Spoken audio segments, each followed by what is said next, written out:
I guess that's your cue. Mm-hmm. Hi, I'm the Pie. And I'm the Water, and you're listening to A Cup of Tea. A podcast about exploring life through each other's eyes. While sharing a cup of tea with you. And today's tea is brought to you by The Water. Yes. All the way from Mexico. In a very nice, well-prepared care package. Yeah. Yeah, it was a nice care package. I got myself a care package as well, without the cup thing that I included in yours. Nice. But I also have I haven't opened it actually. What? Yeah. It's there on my cupboard-ish situation that I have. Okay. In the Well, room. what is it? It's robust raspberry again, which Nice. We're such huge fans of. Mm-hmm. Yes, we need this in our lives. Anyway, on to today's subject. Yes. Which is, intriguing. yeah, and I like that you said that earlier we were having lunch and you were saying that, this feels like going back to the roots of a cup of tea, of like actually having a conversation about a topic. Yeah, Like, because it's not just having a conversation about a topic. It's the fact that we would randomly get into these conversations. Yes. Not like plan for them or schedule them. And we'd just get into the conversation.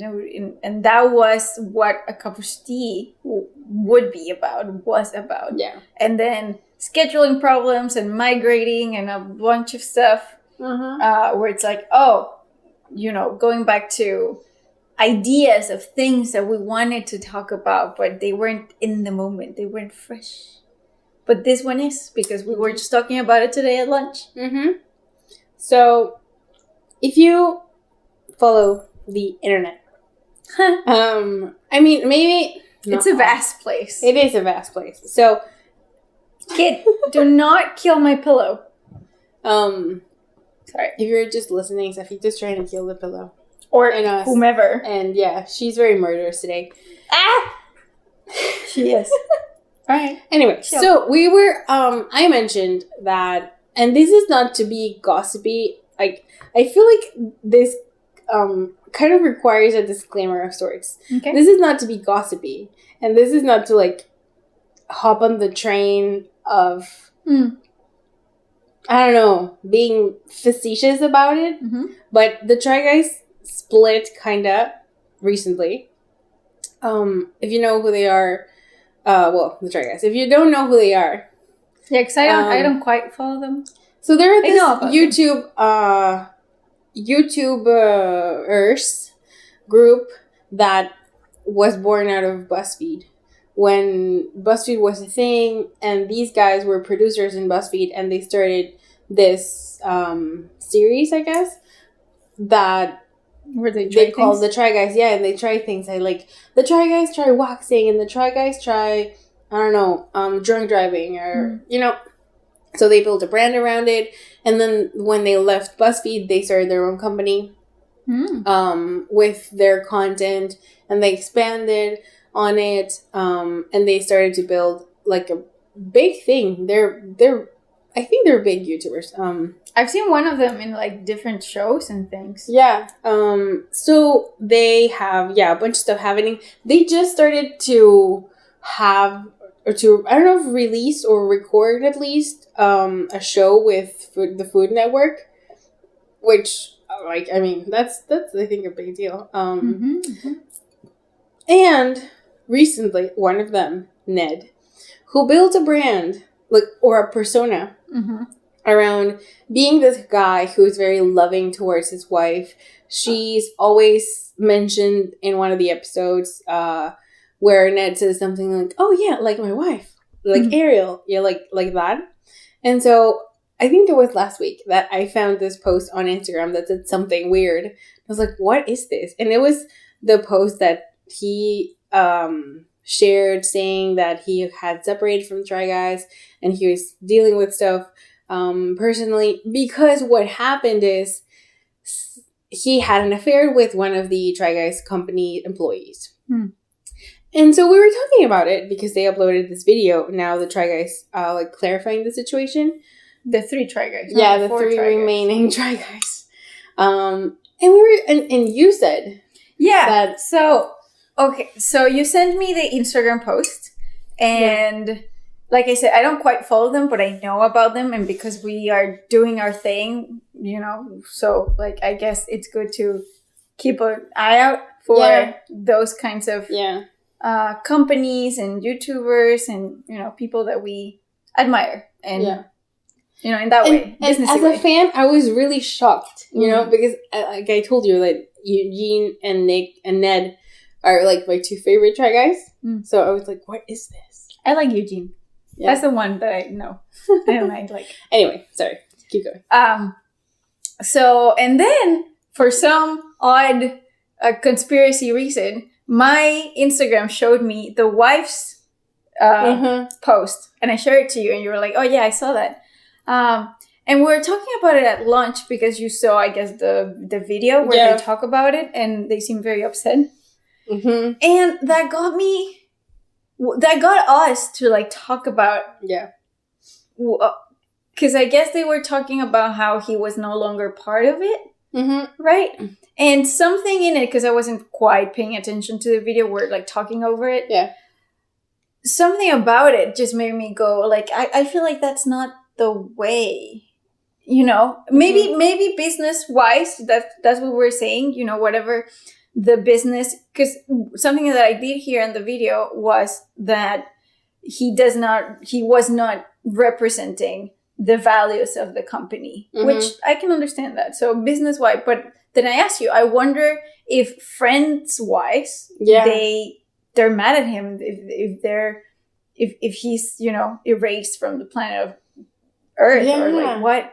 Exactly. I mean, when I was thinking about it before we saw the video and before we talked about it, and I was just thinking of how it can, like, they at some point, someone in that group of like statements said something along the lines of, it's so sad when one person's mistake creates this whole mess. And I thought, okay, so I think it'd be interesting first to talk about the fact that they're calling it a mistake.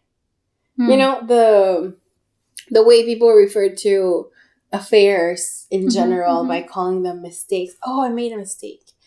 As if it were a one-time, unplanned kind of thing, which it can be. Right? But I feel like in this case or in similar cases, it's not a one-off. It's like a recurring thing. I don't really fully know the extent of the affair situation. I don't care. But for the purpose of like talking about this, I think I heard on the video that I shared with you that at the beginning they're saying that fans saw Ned and this other producer from the Try Guys being romantic in public. So to me, and this is just an assumption, right? That means that they had been going on for a while, which I think is the case. So then it's not a mistake. It's a full decision of, I am cheating on my wife. Because I don't think they are in a non-monogamous relationship, I am fully on cheating on my wife, and this girl was cheating on her fiance, I think. Correct me if I'm wrong. So that feels conscious. That feels like this is not an oopsie,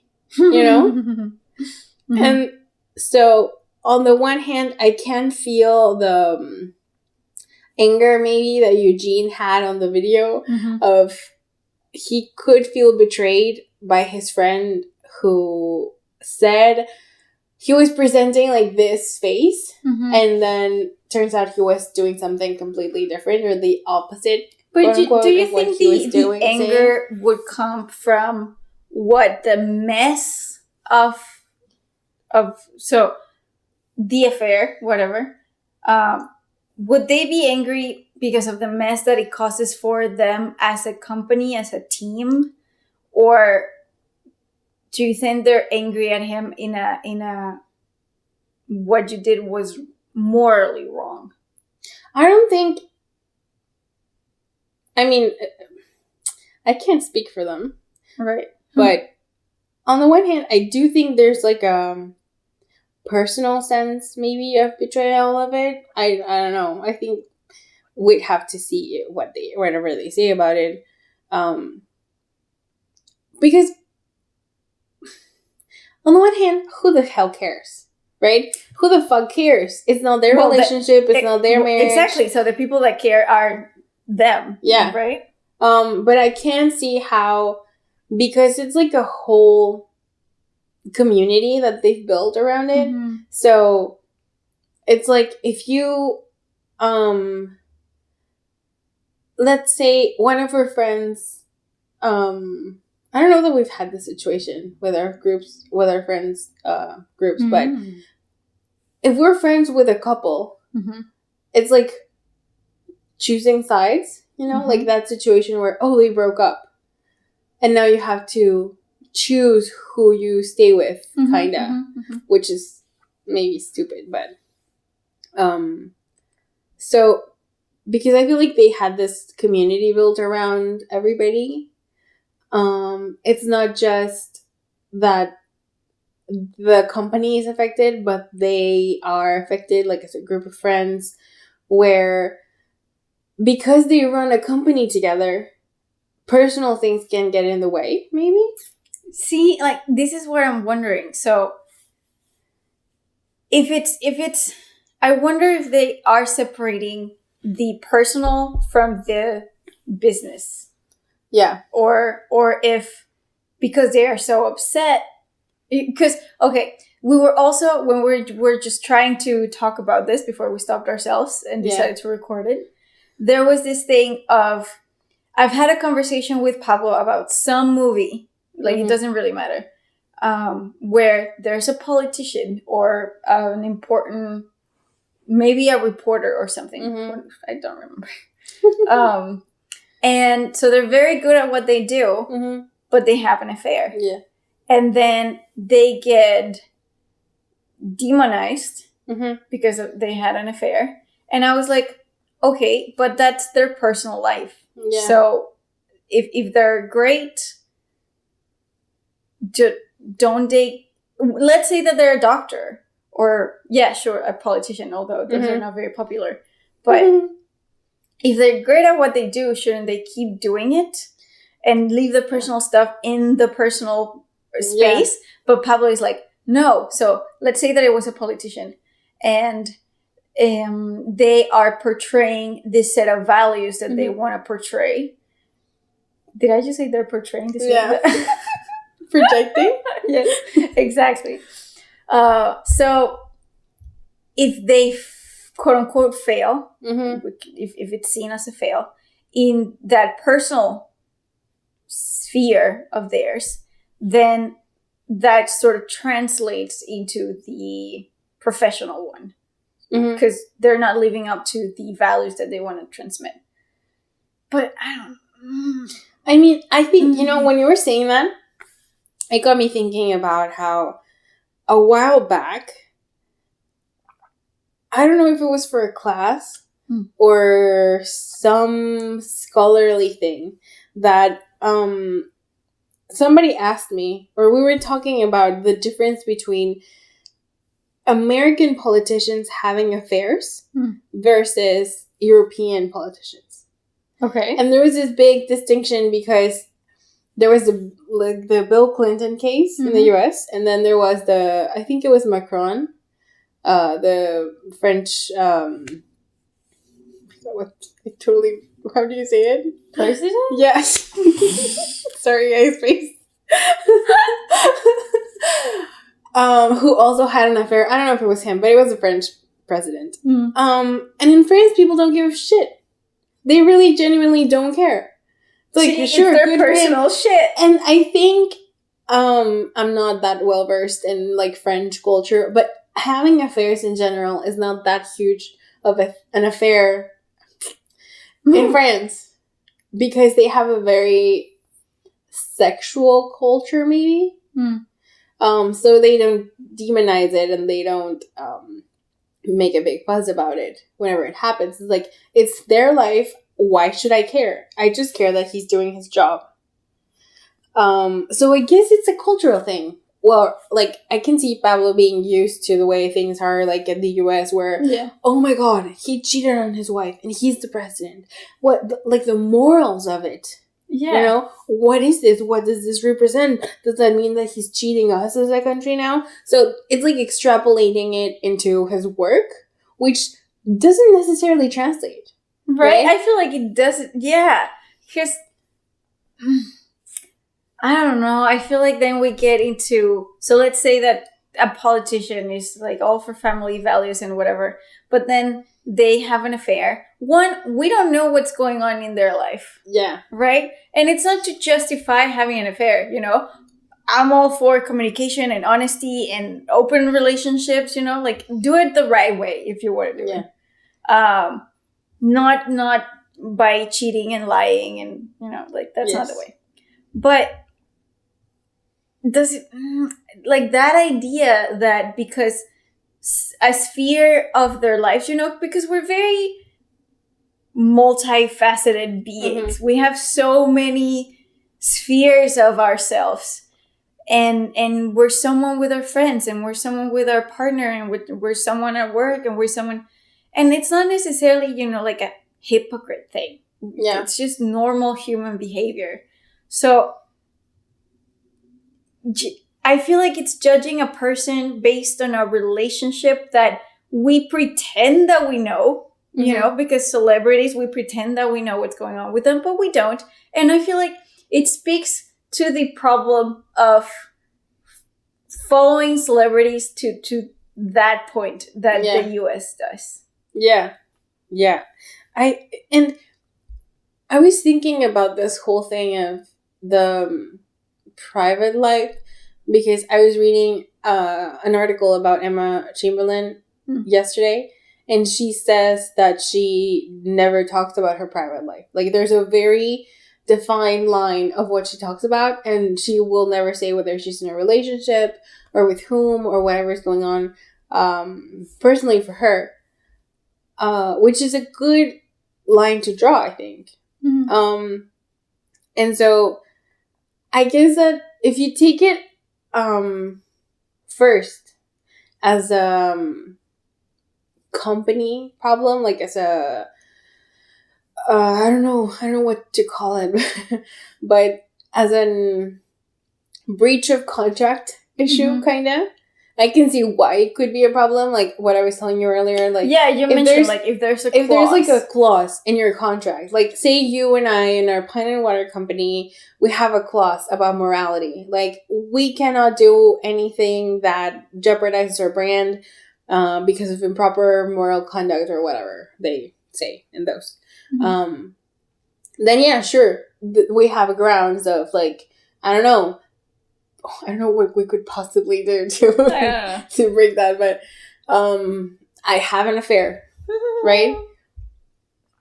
And that is publicized, and then that affects the company negatively because my I cannot think. Yeah. But, like, my image is damaged because of it. And so the company's tarnished as a consequence. Then I can see why you would sever ties with me, kind of. But then we come back to it. It's a cultural thing, because then why ever would you include a moral clause, for example? Right? And then there's the other not so legal side of it, maybe, of he specifically talking about Ned when he built his persona around talking about his wife and making her a big part of his performances, kind of. Then I do think it's very incongruent to have a very public affair like that. Because... But did he have a very public affair, or did he get caught? I mean... if he's walking down the streets of LA being romantic with this girl, I think it's Alexandria, I'm not sure. I would say that's very public. Like, if you're just walking down the street with her being normal, I mean, who's gonna bat an eye? But if people are gonna, like, say things, even if it doesn't look like nothing. But I think when it's like, if you're I don't know what they did, but if you're like hugging the person or holding hands or something like that. Well, yeah. If you're like holding hands. Jesus. So, yeah. He probably wasn't doing that, though. I have no idea. Right. We're just speculating here. Yeah. Because this is not about them, right? This is like a like bigger conversation. Yes, exactly. So I don't know. I mean, it boils down to the values of their company and then the values of their friendship, because if they took that as a personal betrayal, like if each of them, the 3 other guys, took it as like an offense personally, then I would be more like, it's not your business. Why do you care so much about it? I agree. Maybe what it is not that they are upset about the affair personally, but about what the affair has cost to them. Because then, right? I can see that. So then it's not just like, if you had an affair and that's your problem, then that's your problem. But when your problem, tarnishes the company and our image and our fans are upset or something, then like you did something. See, but like, okay, let's keep going. So what he did hurts other people, right? But then, because let's say that the other 3 guys are like, you didn't think about us when you did that. No, evidently not. Well, no. But like, see, I have such a thing with affairs, because I feel like they're demonized and then people miss the point. Usually, when there's an affair, it's not even about the spouse or the partner. It's about whatever the person's going through. And for some reason, this is an outlet. And it can be with like, with another relationship, or it can just be casual and it can just be blowing off steam or whatever. But if it's, and I'm not justifying affairs. Again, communication and honesty, people. That's what we're here for. Yeah. But I feel like then we lose so much by just like, oh, it's an affair. And that's the conversation, right? Like, no, there's something behind it. And yes, it's going to hurt people. But then, is it their place to be hurt by that? I don't know. And I guess maybe they can be hurt by it. Not that whether it's their place or not, because maybe they don't have a place. Like, I would say they specifically don't have a place within their Ned and Ariel's marriage, right? It's their marriage. And these are the friends that are also like there, but it's like a complete separate thing. But I think it can also hit you in the same way as when you find out, like just now we found out that one of our friends is getting married, right? So it's like, it doesn't really directly affect you, but it kind of gets you in a way. Like does get me in a way. You're slightly affected by it in some way, good or bad, but you have a reaction to it. Right. But then it's not, see, like that's my reaction, but I'm not going to go up to my friend and be like, so, hey, we have a problem because I'm having this reaction. Like, no. If anything, if I'm worried about him, which I am, I would talk to him, but not from my reaction, right? Yeah. From a place of, I care about what's happening to you. Yeah. And I don't know about, I mean, it makes me think of that whole thing of it takes a village, which of course is about raising children, but like I can see how our people's decisions affect our lives, like affect and have an effect on, I want to say, they have an effect because then like they make us feel something, and then they can sometimes affect our lives if they directly impact us, right? Like if somebody needs to move into your house or whatever. I don't know why I thought of that example, but you know, so here I just try to think about how we would deal with it, for example. Like I wanna it makes me think about how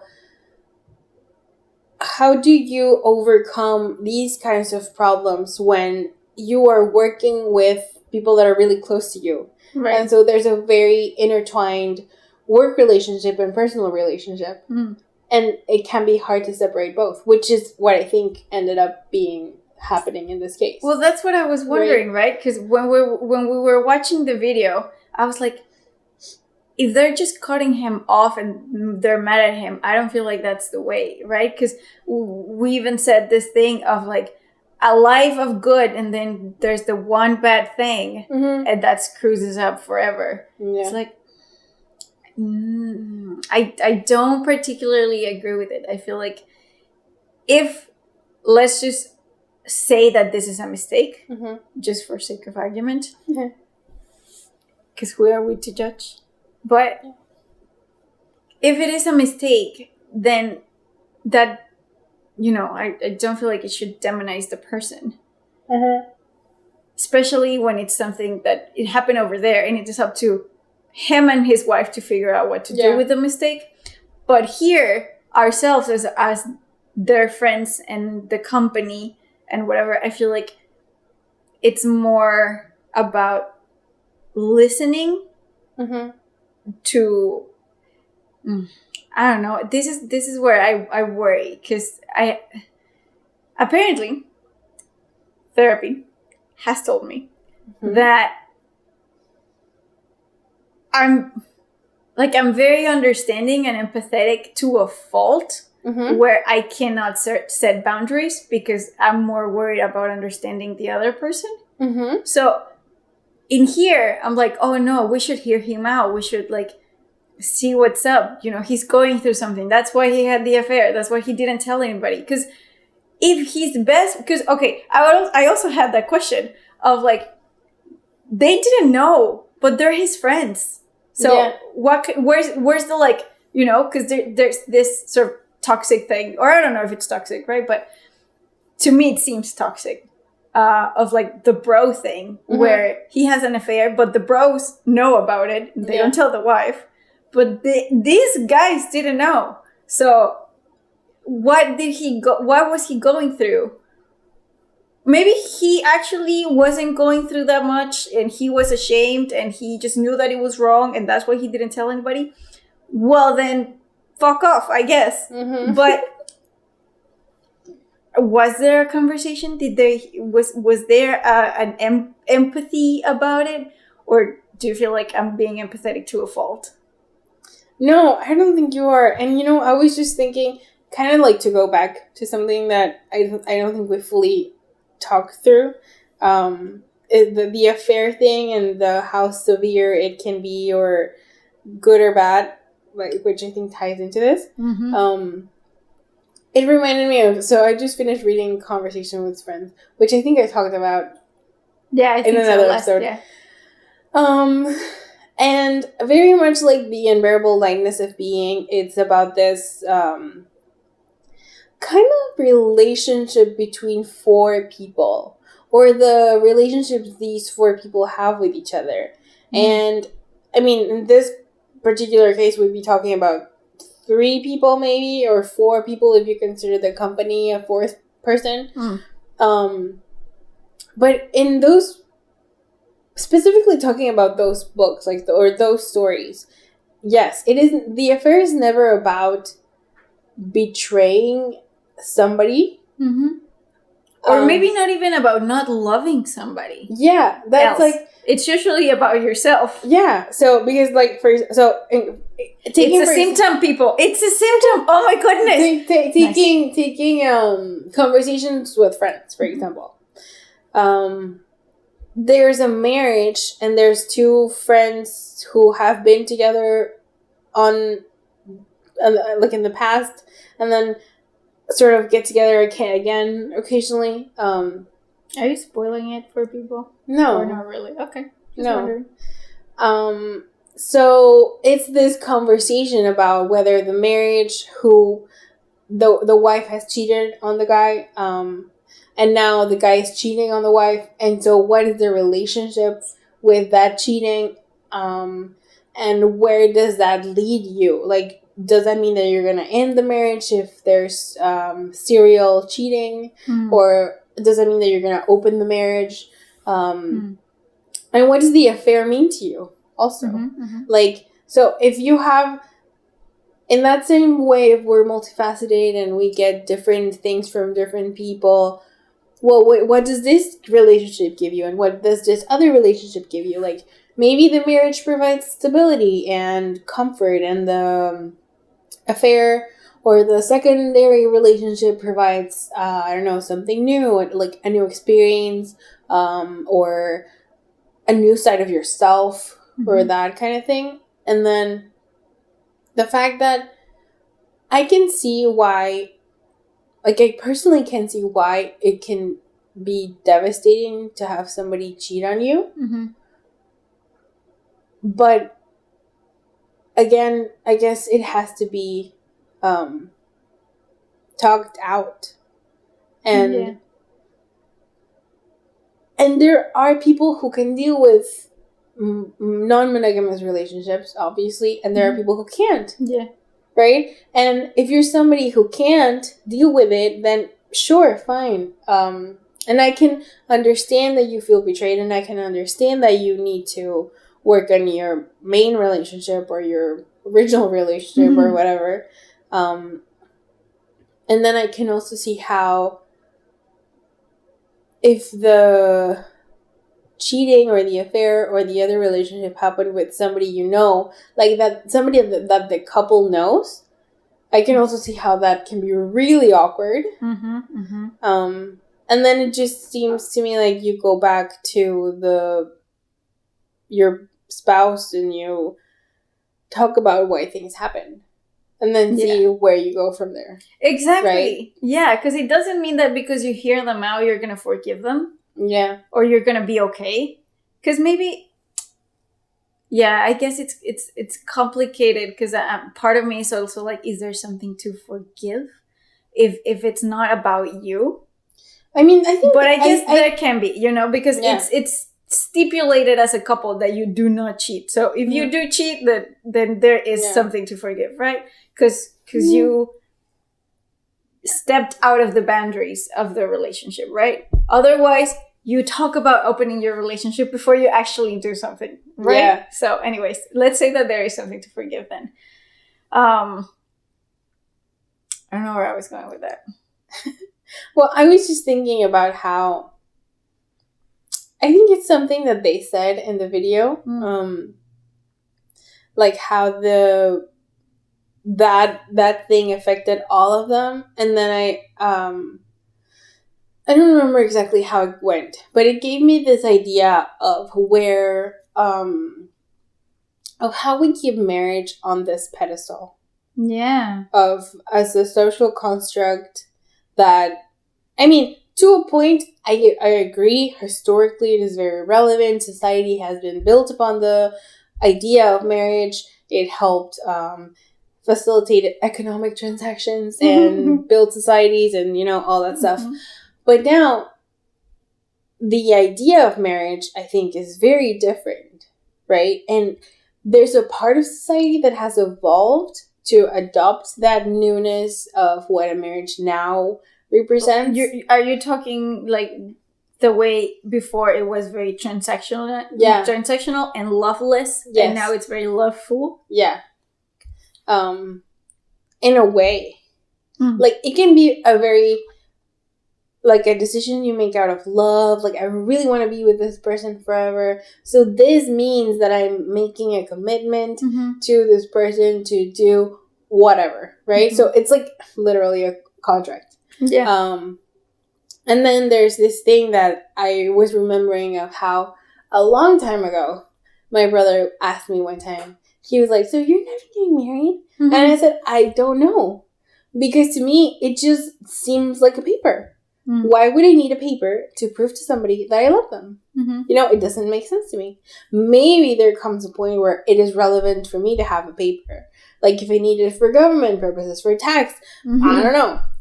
In that case, the advantages of being married, I'll consider it. Yeah. Or maybe, I do want to have a wedding. What if I think I heard somewhere that they're doing fake weddings. Like without the legal aspect, like just a party. Yeah, exactly. Which I'd be up for. I could totally have a wedding. Right? Yeah. Sounds like a lot of fun. It does. A lot of money, though. I know.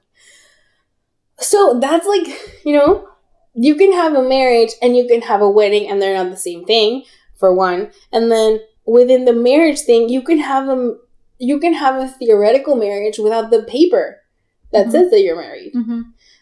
Which is actually its own thing of like being, common law, living with somebody. I don't remember the name of it, but because now you don't even have to be married to be considered a couple. Exactly. Or like in Sweden, people get together, they move into an apartment, they are legally, technically together. Yeah. But they didn't have a wedding, they didn't sign a paper. Exactly. So I don't know. It just got me thinking about, on the one hand, the cornerstone that marriage represents for society and how we build it up. And so, oh my God, he cheated on his wife or she cheated on her husband. It's such a big deal when, what does it even mean? What does everything even mean? I know. Because when it's about commitment, so I've had this conversation where, well, I mean, we've had conversations about commitment. Yeah, and before I was like, I couldn't really grasp what commitment meant. I really, honestly, could not understand. I know. As a parenthesis, I remember trying to explain it in so many ways. I could not come up with any other new way to define it for you so that you could get it, and I was like dumbfounded. Anyway, this was years ago. Yeah, it was. But yes, I really had like a lot of trouble wrapping my head around it. Just out of like, we change all the time. How do you make this promise where like there's no out of it, so like it didn't make sense to me. And then this also makes me think of how when we commit, or like when there's this, because we're talking about affairs and everything, when there's the commitment to be with someone, there's not really a commitment to be with someone. It's a commitment to the relation. Not even. It's so weird because it's like, so when I was doing the thesis in college, there was this interview of like, okay, so you love this person, and they're like, oh yeah, I love them unconditionally, and I was like, do you know? Okay, so then that means, if you love them unconditionally, then no matter what they do, you love them, right? And it wasn't just a matter of like platonic love and like, I'll love them over there and I'll be over here. No, it was like, I love them and I'll be with them. Yeah. So no matter what they do, you'll love them and you'll be with them. And they're like, no, well, I mean, if they cheat on me, then that's it. So I was like, then there's no such thing. So in my transition, in my journey of commitment, at first, I could really not wrap my head around it. I could not understand it.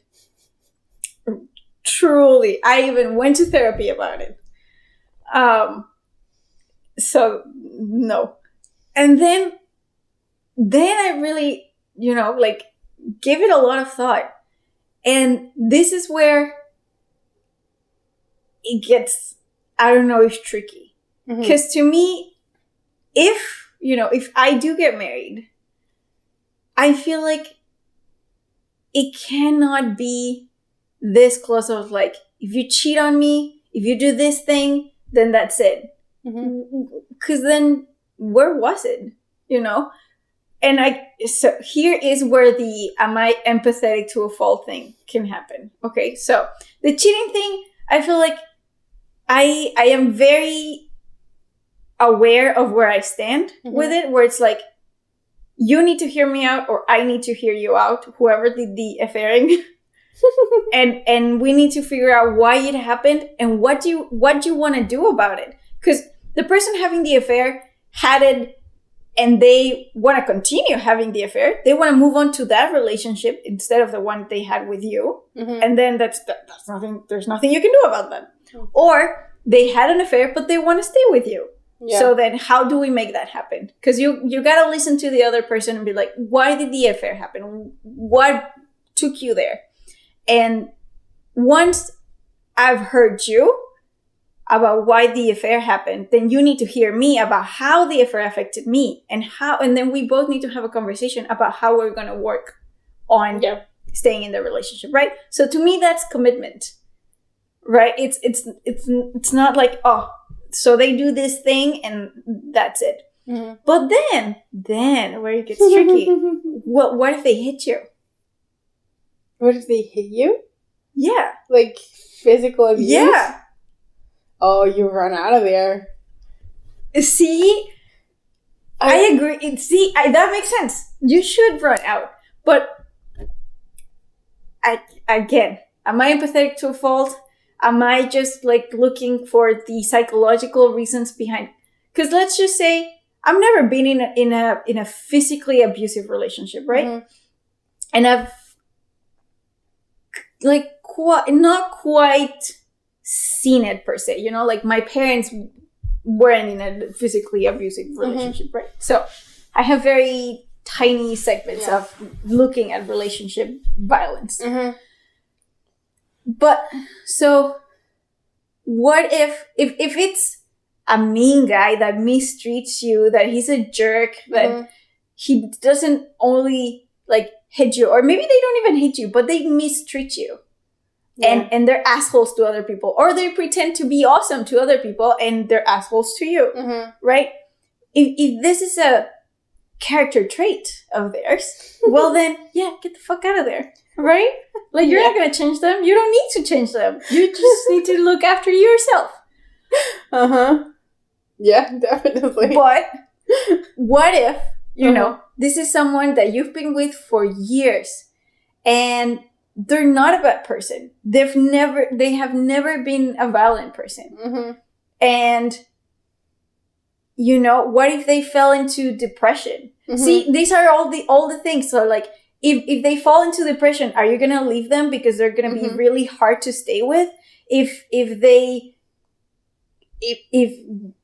for some, you know, psychological reason, if they're burned out and that made them angry, but then it's the actual burnout that's the problem, not that they're an aggressive person.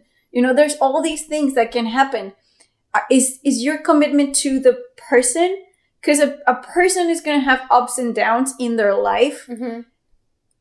But then if you're committing to them, then it's not that you're committing to your boyfriend. You're not committing to your husband. You're not committing to their mom's son. You're committing to a whole being, right? Yeah. So then I feel, to me, I'm at a point where, like, in order to commit in a wedding way, in a marriage way, it needs to be understood in my relationship that we are not committing to boyfriend and girlfriend. We're not committing to my future husband. We're committing to another whole being, right? And it means that we're not going to let you be alone, because it's really hard to be alone in the world.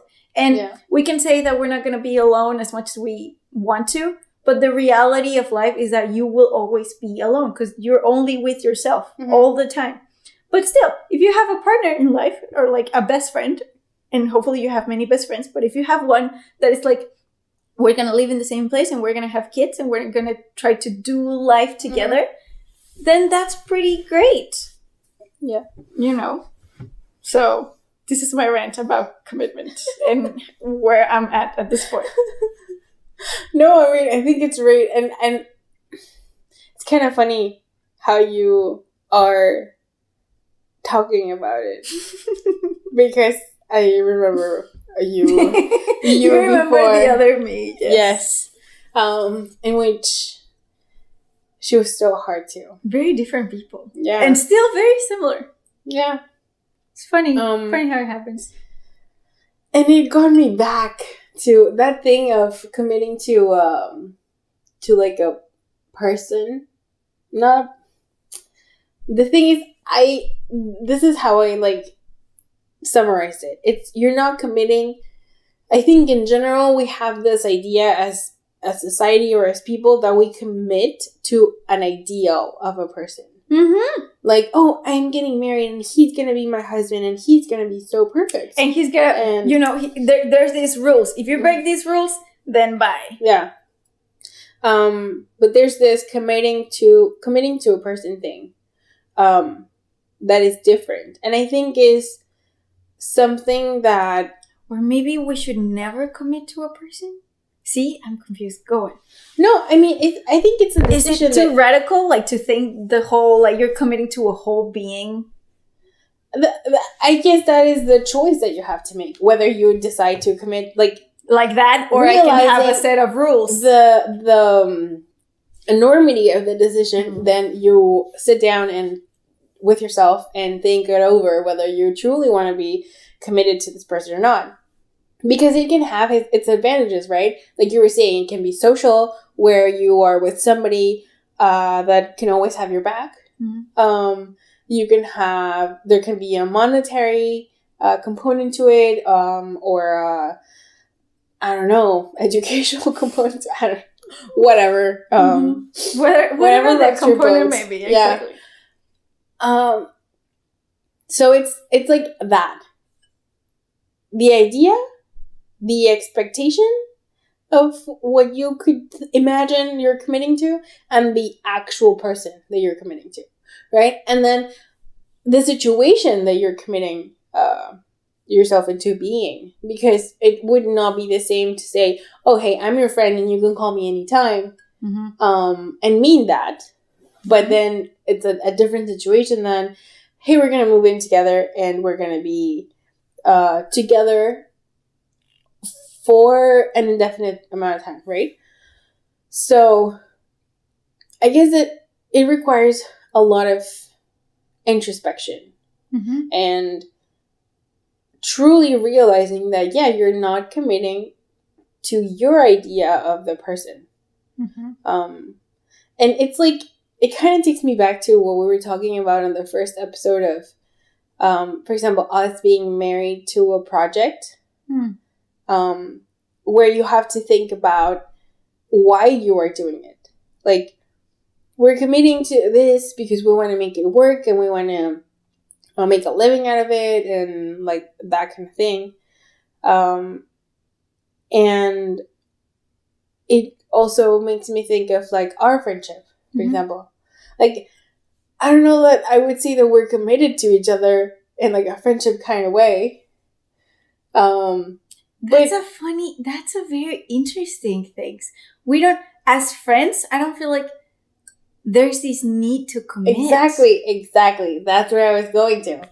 Because there's no need to verbalize it. It's just very interesting, that we're not committed to friends, or like there's no need to commit to friends. But it's probably, the nature of the relationship. Yeah, because there's an intimacy that goes into a partner relationship that is, a partner should, I guess, in my own perception, be the closest. If we can see intimacy as this rings going towards your center, ideally your partner is the closest thing to your own self. Yeah. Right? and I don't know, is it that, friends come and go or whatever, although the saying is the opposite, guys will come and go but friends will stay there. Yeah, I mean, there can be maybe it comes from the contractual nature of it. And that it gives you some, maybe it stems from before, when you actually had a contract where you were committed to be with this person forever, and then it evolved into more of a, well, now because of what I want and what I need, I would like to commit to this person because they can help me with it, they can give it to me. So it's like an insurance policy, kind of. Well, I just remembered that when I was actually doing my researching on commitment for therapy years ago, there's this investment component to commitment. And I guess we do invest a lot more in a partner than we do with our friends. Yeah. Intimacy wise, money wise, many other places. Yeah. Exactly. And taking it back to the friends, I would say there is, maybe not that commitment for life in general, but when you have a business relationship with a friend, then you can sort of have the same commitment. Right, because if there is that company, I mean, I say company because of us, but if there's that business endeavor, then suddenly there is a need for commitment, right? Because there's more than you are investing. This is very interesting. Yeah. Huh. Well, okay, so to bring it back to the Try Guys, I'm still wondering, if their anger, if their upsetness is merely out of how the mess has impacted them, or I think there's something to it, yeah. Or if it's personal, where I don't know. I see that at a place. Maybe there's no reason for them to be angry morally. I think there can be a reason. I can see them being like, man, we had this thing going. It was going so well. We were all working towards it, and then you go and fuck up. Why? Why would you do that? Why would you do something that, yes, you did it, it impacts your personal life, it is your thing, but it also impacts us. Because, and I think it would be very different, maybe, if it had been just some random person rather than one of their employees. Person. Yeah. That, I think, adds to the problem. Which, I thought it was kind of interesting, good, that they mentioned in their video that they were aware of how in these types of situations, the woman is generally more scrutinized and people talk worse about her and that kind of thing. If the woman does the cheating, or is it cheated on? Whatever role she plays in, she's... In general? Likely, to be more... Makes sense. Because she's slut-shamed and, Yeah. Which is a whole other topic that we're not getting into. Because it's not relevant to this particular... Relevant, just not in this moment. Yeah. So that's what I'm thinking that I would feel like, So, okay, when we at some point we were going to try to talk, to think of what we would do. And I think for me is that before anything, before I go into you screwed up kind of thing, which, maybe they did. Maybe it's clear as day that they screwed up, but I want to hear them out before anything else. So how would you handle it? I would handle it as I wouldn't have taken him out of the team. I would be... The thing is, okay, now that I said that, my brain is but what about what people are going to say? And I can see that. Especially in this kind of company where it's like a media company and you're in the public eye and that is your line of work. I can see how it could have backfired on them to still have him on the team. Because they would probably be like, but he cheated on his wife. Why are you still working with him? Why, like, I don't know if they fired her. You can present a united front and be like, he's working like, on it. I get it, and I understand it, and that's what I would do. Yeah, there we go. But it doesn't take away from the fact that most people, or the public conversation about it, would most likely be, why are you keeping him on the team if he's a cheater? You know? They would be dragged into the mess because of their, let's call it, good decision, or their friendship-based decision. Because people, specifically, again, in the US, in that cultural environment, they would be shaming, they would be shaming them into firing Ned, I guess. That's what it feels like to me. Like, if you fire him, or if you make him leave, or whatever, you're saving yourself, because then it's his problem. And then you're like, maybe not necessarily the taller person, but the bigger person. I was just thinking. Yeah. I don't know why I said that. Sure, if you're the bigger person, you can be the taller person. Not necessarily, but sure. But I can see how it can really badly impact them if they chose to. Not that they would hide it, because of course they could. But it might seem like they endorse it, you know? Like, oh yeah, he cheated on his wife, but we're fine. No, right? Good. Like it's. I think it's really great that there's a response from them, right? There's a video and they're talking about it.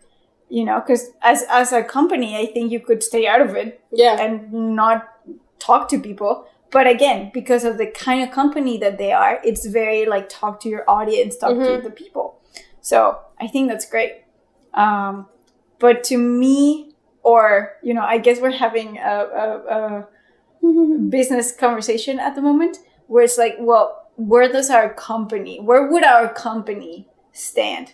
And I would like it if it's this, like, let's hear first before judging.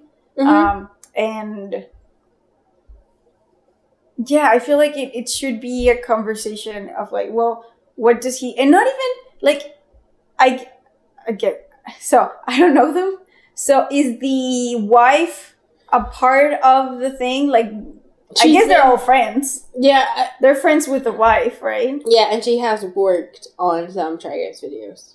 See, so I feel like, well, it's probably very complicated to talk to them about the company while they're trying to figure out their marriage. So yeah, it's probably difficult. But, you know, I feel like as a community, you know, because that's also a thing. I feel like we've lost our community ways.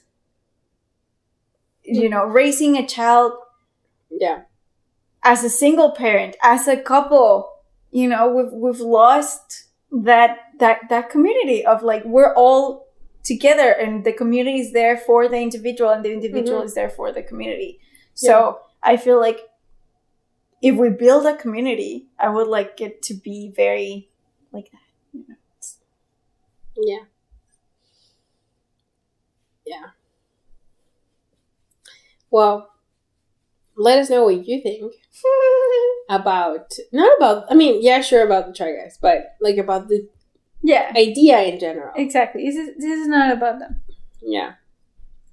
And my but I appreciate that they served as an example to our conversation, and as a conversation starter. I don't know them. I have nothing against them, and you know, it's just it served us to talk about some things, so that was good.